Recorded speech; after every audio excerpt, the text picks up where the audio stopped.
मेरा नाम सुजीत है। मैं पेशे से एक किसान हूँ।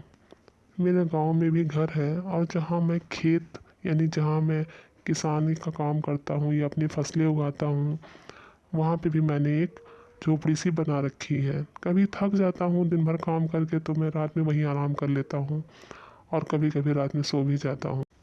खेतों में हम और मेरा भाई दोनों ही काम करते हैं, पर खाद लेने के लिए अभी वह शहर गया हुआ है और एक हफ्ते से अभी वह लौटा भी नहीं। इसलिए अक्सर मुझे इस समय खुद ही जाना पड़ता है।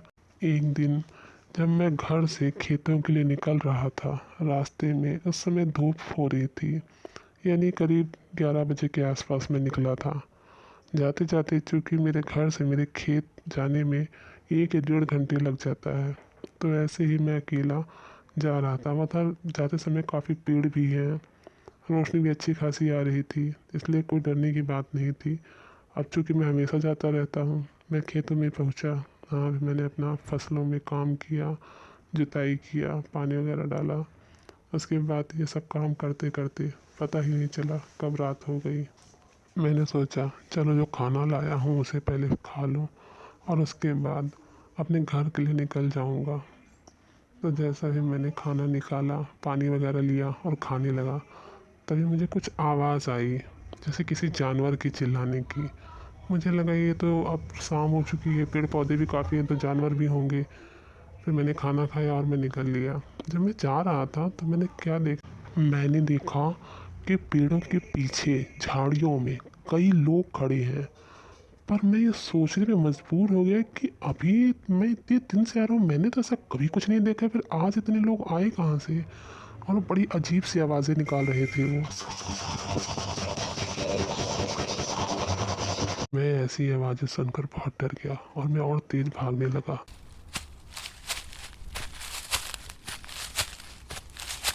मुझे ऐसा लग रहा था जैसे वो सारे लोग मेरे पीछे पीछे आ रहे हैं।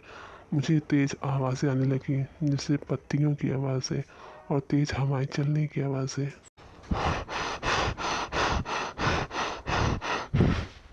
मुझे अपने पीछे किसी की सांस लेने की तेज़ तेज़ आवाज़ें आने लगी और देख के मैं इतना डर गया कि मैं एक पेड़ के पीछे छुप गया और वहाँ से देखने लगा। और मैंने जो देखा उसे देखकर तो वहाँ कोई भी होता तो वो ज़रूर डर जाता। कहीं दूर से मैंने भेड़िए के चिल्लाने की आवाज़ और गुर्राने की आवाज़ सुनी। अब मैं क्या करूं, लेकिन हाँ, ये तो मैं बताना ही भूल गया। मैं जब भी अपने साथ चलता था तो एक बड़ा सा डंडा लिए रहता था जिसे जंगली जानवरों से बचा जा सके। मेरे पास कोई बंदूक तो थी नहीं, आखिर मैं ठहरा गांव का एक मामूली किसान। इसलिए मैं अपने साथ ज़्यादातर एक बड़ा सा डंडा रखता था, जिससे कभी जंगल में सियार वगैरह मिल जाएं तो मैं उन्हें भगा सकूं। तो बस उस समय मेरे पास वही एक साधन था। किसी तरह मैं हिम्मत कर कर आगे बढ़ता रहा, एक पेड़ से दूसरे पेड़ के पीछे छिपता छिपाता आगे बढ़ता रहा। तभी मैंने आगे देखा, एक बड़ा सा विशाल का एक काली छाया मुझे दिखी। उसकी 2 आंखें चमक रही थी। उसे देख कर तो मुझे लग गया आज तो मेरा आखिरी दिन है, अब तो मेरा बचना मुश्किल है। अब तो भगवान ही मुझे बचा सकता है।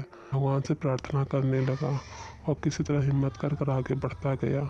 किसी तरह इस जगह से निकल सकूं, बस आज रात की बात है, क्योंकि इससे पहले मैंने ऐसा वाक़या पहले कभी नहीं देखा था।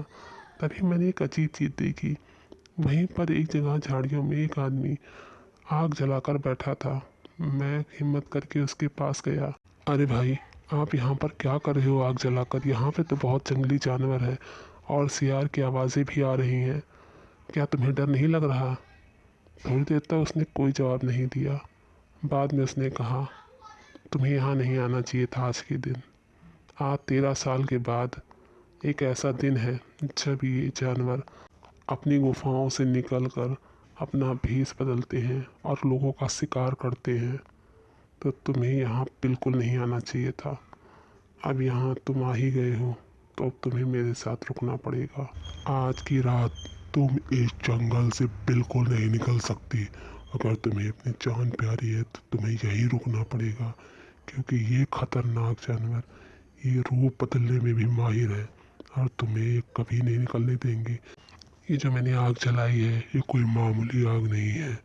मैंने इधर मंत्रों से घेरा कर दिया है, ये जानवर यहाँ नहीं आ सकते और इसीलिए मैं यहाँ पर बचा हुआ हूँ। इसलिए आप जिस जल्दी करो इसमें आ जाओ। मुझे लगा कि ये आदमी मेरे लिए फरिश्ता बनकर आया है, साथ भगवान की कृपा हुई है। मैं जल्द से जल्द उसके पास गया और जाकर बैठ गया। अभी कुछ दूरी पर मुझे दोबारा गुर्राने की आवाज़ें आने लगी। मैं बहुत डर गया।